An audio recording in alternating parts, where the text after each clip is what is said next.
કર્મ ક્યાં રે, કોને કરવાનું હોય? અહંકાર ભાવ હોય, જીવ ભાવ હોય ત્યાં સુધી આ બધા કર્મો છે. પછી ભૌતિક હોય કે આધ્યાત્મિક હોય, કોઈ પણ કર્મ પછી રહેતું નથી. શું? હું એક જ છું. ભગવાને ગીતામાં કીધું છે મારે કંઈ કર્મ કરવાનું નથી. કારણ કે એ ત્યારે કેવી રીતે મુરલીવાળો કૃષ્ણ નહીં, મુરલી પિતાંબર પહેરેલો જે કૃષ્ણ છે એ કૃષ્ણ નથી બોલતો. અત્યારે એ આત્મભાવે બોલે છે, આખા બ્રહ્માંડમાં વ્યાપ્ત છે એવો કૃષ્ણ કહે છે કે મારે હવે કંઈ કર્મ કરવાનું રહેતું નથી, મારે કંઈ ગ્રહણ કરવાનું નથી રહેતું, મારે કંઈ છોડવાનું નથી. છોડે શું અને ગ્રહણ કરે શું? કઈ ચીજ એવી છે કે એનાથી બહાર હોય તો એ ગ્રહણ કરે? કઈ એવી ચીજ છે કે એનાથી અંદર જે છે એને બહાર મૂકે? ક્યાં મૂકે? મૂકે તો ક્યાં મૂકે? મૂકે તો ક્યાં મૂકે? કેવી રીતે ત્યાગ કરે અને કેવી રીતે ગ્રહણ કરે? એવું કાંઈ છે જ નહીં. એટલે એમ કહે છે એ ખરેખર કલ્પના માત્ર જ છે. અને ચૈતન્ય સ્વરૂપ આત્માનું કયું કર્મ શેષ રહે છે? પ્રશ્નાર્થ છે. હવે કંઈ રહે છે? કંઈ નથી. કારણ કે જે કરવાનું હતું, જે મેળવવાનું હતું, જે પોતાને મેળવવાનું નહોતું, કરવાનું નહોતું, કંઈ હતું જ નહીં. પોતાની જે સ્થિતિ હતી એ મૂળ સ્થિતિમાં પોતે આવી ગયા. પોતે પોતાની જે મૂળ સ્થિતિ છે, પોતે જે આપણે બધા જે આપણી મૂળ સ્થિતિમાં નથી અને એ મૂળ સ્થિતિમાં આવી ગયા. મૂળ સ્થિતિમાં આવવા માટે આપણે પ્રયત્ન છે, મૂળ સ્થિતિમાં આવવા માટે આપણા કર્મો છે.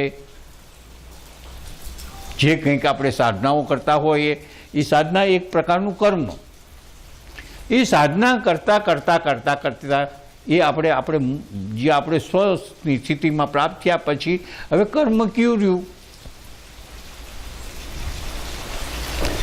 તમારે અહીં આવવું છે, માનો કે આપણે કોઈ અમદાવાદથી એક વ્યક્તિને અહીં આવવું છે, તો અમદાવાદથી એ વ્યક્તિ અહીં આવે ત્યારે એ એક વાહન બદલાવે, પછી રિક્ષા બદલાવે, ટેક્સી બદલાવે, ટ્રેનમાં બેસીને પછી પાછી રિક્ષા, બસમાં બેન, બસમાંથી રિક્ષા કરી અહીં આવી ગયો.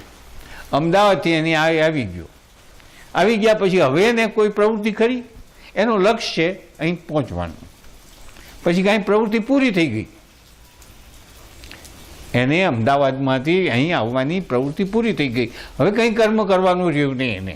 અમદાવાદથી અહીં આવવાનું જે કર્મ હતું, અમદાવાદથી અહીં આવવાનું જે કર્મ હતું, અમદાવાદથી અહીં આવવાની જે પ્રવૃત્તિ હતી, એ પ્રવૃત્તિનું જે લક્ષ્ય હતું એ લક્ષ્ય પૂરું થઈ ગયું. એટલે હવે અહીં એના માટેનું કર્મ નથી. એવી રીતે અહીં જે પોતાના સ્વસ્વરૂપમાં ભળવા માટે થઈને સ્વસ્વરૂપની જે ભ્રાંતિ હતી કે હું એ નથી, એ ભ્રાંતિ દૂર કરવા માટે થઈ અને આ બધી સાધનાઓ છે.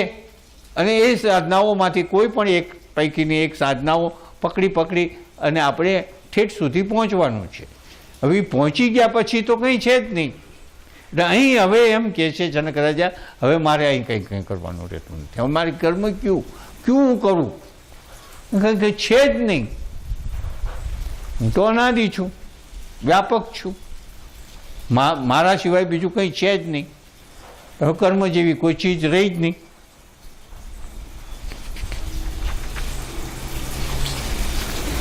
અહો, દ્વૈત ભેદ તો મને જનસમૂહમાં પણ દેખાતો નથી. બધું જ જંગલ જેવું થઈ ગયું છે. હું આસક્તિ કોની સાથે કરું?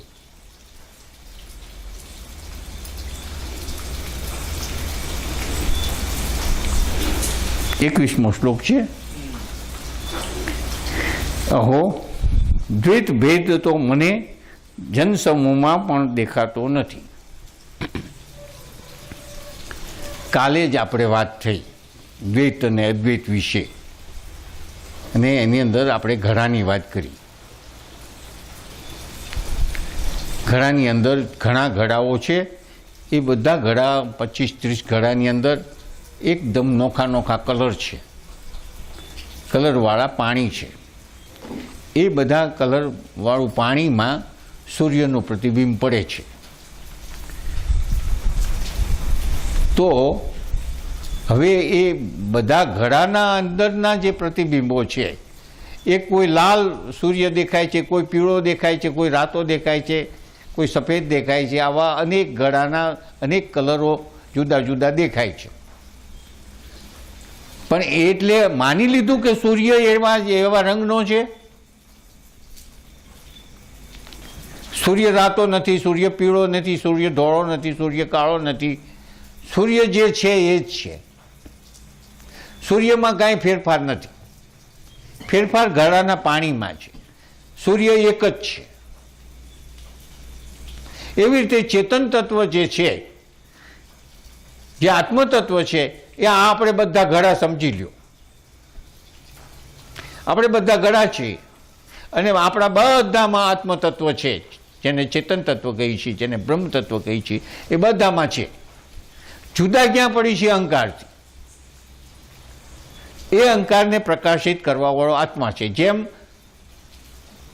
કલરવાળા પાણીને પ્રકાશ કરવાવાળો સૂર્ય છે, પણ સૂર્યમાં કાંઈ ફેરફાર કલરમાં નથી થતો, માત્ર પાણીમાં થાય છે.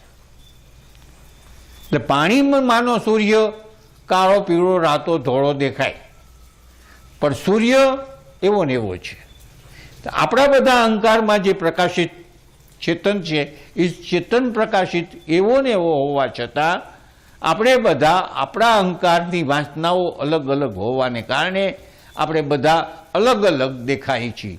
અલગ અલગ દેખાય છે એ દ્વૈત. અને સૂર્ય એવો ને એવો છે અને એને કંઈક પણ એની સાથે સ્પર્શ નથી. કાળો, રાતો, પીળો, એ તો એવો ને એવો છે અને એ બધામાં પ્રકાશિત છે. છતાં પણ એના પ્રકાશમાં પણ એ કલરથી લેપાયેલો નથી. એટલે એવી રીતે આપણે બધા ને દ્વૈત કહી છીએ. હવે સૂર્યની જગ્યાએ આપણે હોઈએ તો આ સૂર્યની જગ્યાએ જોઈ તો એમ કે ઘણા બધા એવા જુદા જુદા પાણીવાળા હોય, એમાં મારે શું? હું તો જીવ છું, શું એવો ને એવો છું. સૂર્ય એમ કહે જ, હું સૂર્ય હોઉં તો હું એમ કહું જ કે બધા કલરવાળા બધા ઘડા પાણીના ભરેલા છે, એ બધા કલર જુદા જુદા કલર છે ને એમાં હું જુદો જુદો દેખાતો હોઉં. ભલે ને દેખાવ, મારે શું? હું કાંઈ મારા સ્વરૂપમાં કાંઈ ફેરફાર નથી થયો. એ કલરનો કોઈ સ્પર્શ મને નથી થયો. હું તો એવો ને એવો છું. એ રીતે આ બધા અહંકારો, જુદી જુદી વાંચનાવાળા અહંકારોની અંદર મારો પ્રકાશ છે. હું પ્રકાશિત છું. તમારા બધા અહંકારોમાં હું પ્રકાશ કરી રહ્યો છું. છતાં તમારી વાંચનાઓ જુદી જુદી હોય, એ વાંચનાઓની સાથે હું લેપાયેલો નથી. એ વાસનાઓની સાથે હું લેપાયેલો નથી. હું તો એવો ને એવો છું, સચ્ચિદાનંદ સ્વરૂપ જ છું. તો એ અહંકારો હોય એમાં મને શું? એ અહંકારોની સાથે મને સ્પર્શ નથી. એટલે એ જે અહંકારો જે છે એ દ્વૈત ભાવે છે. એ દ્વૈત ભાવ હોય એમાં મને કાંઈ લાગતું વળગતું નથી. હું તો આવો ને આવો છું. તમારા બધાના અહંકારોમાં હું હોવા છતાં, બધી વાસનાઓ હોવા છતાં, એની અંદર હું હોવા છતાં, હું એમાં કંઈ પણ લેપાયેલો ન હોવાને કારણે હું તો એવો ને એવો છું. અને તમારું જે વાસનાઓ જે છે એ અહંકારની છે અને એની સાથે મારે કોઈ સંબંધ છે કે નથી, વાસનાઓ છે કે નથી, એ મને નથી ખબર. કારણ કે હું લેપાયેલો હોઉં તો હું ખબર પડે ને કે આ વાસના છે ના નથી. અને હું આ એક ને આ બીજા ત્રીજાને એવા અહંકારોની હું અંદર છૂટોય નથી. આના અહંકારમાં છું ને આના અહંકારમાં નથી, આના અહંકારમાં છું ને આના અહંકારમાં, એવો હું છૂટો નથી. હું તો વ્યાપ્ત છું. બધાના અહંકારમાં એક હરખો જ છું. બધા અહંકારોની અંદર લેપાયેલો છું. બધા અહંકારોની સાથે હું પ્રકાશિત છું. એટલે હવે મને હું બધે પ્રકાશિત હોવાને કારણે મને હવે એમાં દ્વેષ જેવું ક્યાંથી લાગે? મારામાં ભાગ પડતા જ નથી. મારામાં કોઈ ભાગ નથી પડતા. મારામાં કોઈ જુદું નથી થતું. સમુદ્રની ઉપર ગમે એટલા લાકડીઓના પ્રહાર કરીને જુદું પાડવા પડો, મહેનત કરો તો સમુદ્ર જુદો પડે જ નહીં. સમુદ્રના કોઈ ભાગ પડે નહીં. તલવાર મારો કે લાકડી મારો કે ગમે તે સમુદ્રની અંદર મારો તો સમુદ્ર કંઈ જુદો પડે નહીં. એવી રીતે ગમે એટલા અહંકારો હોય, ગમે એટલું વનસ્પતિ હોય, ગમે એટલું હોય આખા બ્રહ્માંડમાં, હું તો મહાસાગર રૂપ છું, એની અંદર આવું બધું હોય, એમાં કાંઈ જુદું પડવા જેવી વાત જ ક્યાં આવી? જુદું જેવું થતું જ નથી કાંઈ. એટલે અહીં એમ કહે છે કે હું દ્વૈત ને અદ્વૈત જેવું મારે ક્યાં છે? કેવી રીતે હોય? ક્યાંથી હોય? ભેદ તો માત્ર મને જનસમૂહમાં પણ દેખાતો નથી. એટલે આ બધું જનસમૂહ એટલે આ બધું તો નહીં, પણ મને જનસમૂહની અંદર આ બધા છગનભાઈ ને મગનભાઈ ને ફલાણાભાઈ ને દીકરાભાઈ ને આ બધા જે છે એ બધા તો એ અજ્ઞાન કાઢે છે. હું વ્યાપ્ત છું અને બધામાં છું, અને બધામાં હું સરખો છું. કોઈ ક્રોધી હોય તો હું એમાં છું, કોઈ સાત્વિક હોય તો હું એમાં છું, કોઈ કંઈક કર્મ કરતો હોય તો હું એમાં છું, કોઈ ખરાબ કર્મ કરતો હોય તો એમાં છું, હું કોઈ સારું કર્મ કરતો હોય તો એમાં છું. અને એ બધા સારા કામ કરતા હોય, કોઈ ખરાબ કામ કરતો હોય, કોઈ ચોરી કરતો હોય, કોઈ કતલ કરતો હોય, તોય હું એમાં એમનેમ જ છું. મને એની કતલ કરવાની સાથે મારે સંબંધ નથી. એ કોઈ સારા કર્મ કરતો હોય તો એની સાથે મારે સંબંધ નથી. કે પૂજા કરતો હોય તો એની સાથે મારે સંબંધ નથી. કે કોઈ બળાત્કાર કરતો હોય તો મારી, હું છતાંય હું એમાં છું. આજે જ આપણે શ્યામભાઈએ બધું કીધું, હું આમાં છું, હું આમાં છું, હું આમાં છું, હું આમાં છું, કેટલું કીધું. એવી રીતે હું છું જ, બધામાં છું. પછી છેલ્લે કીધું હું બધામાં છું. તો આ વાત એ જ છે, એમાં કાંઈ ફેર નથી. બધામાં હું છું. હવે બધામાં હું છું અને એ સાગર રૂપે હું છું. એ કટકે હું બધામાં નથી. એક કટકે હું બધામાં નથી. મારામાં બધા તરે છે, મારામાં બધા છે, મારામાં આખું વિશ્વ છે. હવે એમાં કટકો ભટકો છું ક્યાં? એવું થાય તો દ્વૈત થાય ને, એવું દ્વૈત થવા પણ જ નથી. દ્વૈત ભેદ જનસમૂહમાં મને દેખાતો નથી. હવે સમજાઈ ગયું છે કે આ સ્થિતિમાં દ્વૈત ભેદ જેવું કાંઈ દેખાય નહીં, હોય જ નહીં. ક્યાંથી હોય? આવા બધા પરપોટા થાય, ફીણ થાય. તેથી સમુદ્ર એમ કહે કે હું જુદો છું? મોજા થાય તો સમુદ્ર એમ કહે કે હું જુદો છું? મારામાં આવું બધું થયા કરે. આ તો બધું વિવર્ત છે. એવું બધું થયા કરે, થાય ને થતી જાય. એમાં મને કાંઈ એની સાથે લેવા દેવા નથી. આ બધું જંગલ જેવું જ દેખાય છે.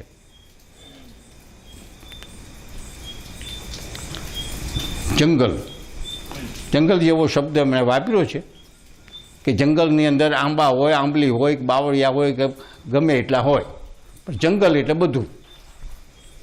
એમ આ બધું જે કંઈક છે એ બધું મને એની અંદરના ભેદ દેખાતા નથી.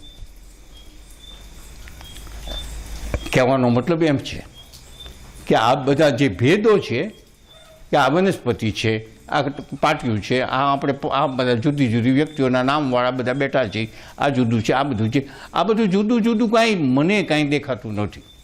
હું બધામાં હોવા છતાં આ બધું એક આની વચ્ચે જે છે એવું કાંઈ નથી. આ બે વચ્ચે ખાલી જગ્યા છે એવું કાંઈ નથી. ઉપર ખાલી જગ્યા છે એવું કાંઈ, નીચે કાંઈ નથી. મને કાંઈ દેખાતું જ નથી. બીજું છે હું એક જ છું એ સિવાય, અને હું એક જ હોવા છતાં એક જ છું, અને એની અંદર જ આ બધું પરપોટાની પીણ થાય છે. અને એની સાથે મને કાંઈ લેવા દેવા નથી. હું કહું નહીં કે મારે પરપોટા થાય છે, મારી માટે પીણ થાય છે, મારે માટે મોજા થાય છે, એવું હું જાણતોય નથી. એ તો બીજો કોઈક હોય જાણે કે આની માથે ફીણ થાય છે અને પરપોટા થાય છે. હું ન કહું. સમજાવવા માટે તેને આ બધી વાત થાય.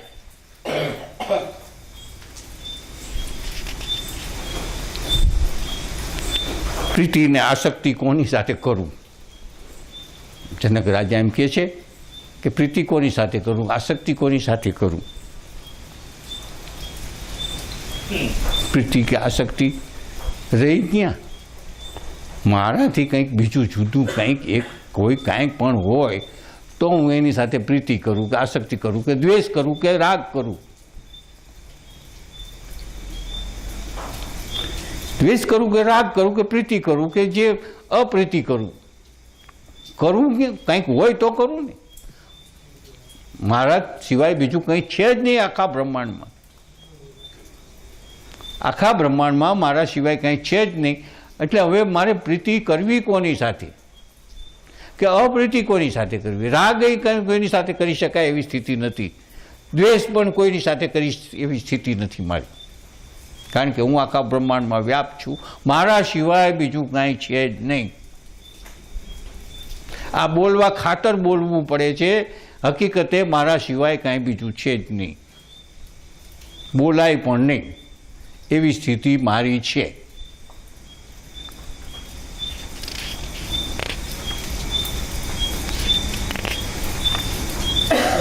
હું હવે કે છે હું દેહ નથી, દેહ મારો નથી, હું જીવ નથી. ખરેખર હું તો ચૈતન્ય સ્વરૂપ છું. જીવવાની જે ઈચ્છા, કામના, વાસના આ જે હતી તે વાસ્તવમાં મારા માટે બંધન હતું. અનુભૂતિઓ ઉપરા છે, ઉપર ઉપર ઉપર ઉપર ઉપર અનુભૂતિઓ થતી જાય છે. અને જેમ જેમ અનુભૂતિઓમાં પોતે એમને વિશાળતા આવતી જાય છે અને ત્યારે એને જે ભૂતકાળની જે સ્થિતિ હતી એ ભૂતકાળની સ્થિતિ યાદ કરી કરી અને આપણા માટે કહે છે. આપણા માટે કહે છે. એની સ્થિતિની તો કોઈ વાત જ નથી. એની સ્થિતિ અત્યારે જે છે એની તો આપણે વાત કરી શકીએ એવી સ્થિતિ જ નથી. પણ એ પોતે એની સ્થિતિમાં આવ્યા પછી એ પોતે પોતાની સ્વસ્થિતિ જે છે એ સ્થિતિમાં આવ્યા પછી હવે પછી આપણને આ રીતે કહે છે કે હું દેહ નથી, દેહ મારો પણ નથી. હકીકત છે. આ સ્થિતિમાં આવ્યા પછી આ જે દેહ છે, અજ્ઞાન દશામાં પણ આપણો દેહ નથી તો જ્ઞાન દશામાં હવે ક્યાંથી આપણે કરીએ કે મારો દેહ છે? અજ્ઞાન દશામાં પણ આપણે બધા જાણીએ છીએ કે આ શરીર આ મારું નથી. આપણે શરીર ઉપર કોઈ કંટ્રોલ છે? આપણું શરીર આપણે રુધિરાભિષણ કરીએ છીએ, આપણે પચાવીએ છીએ, આપણે કાંઈ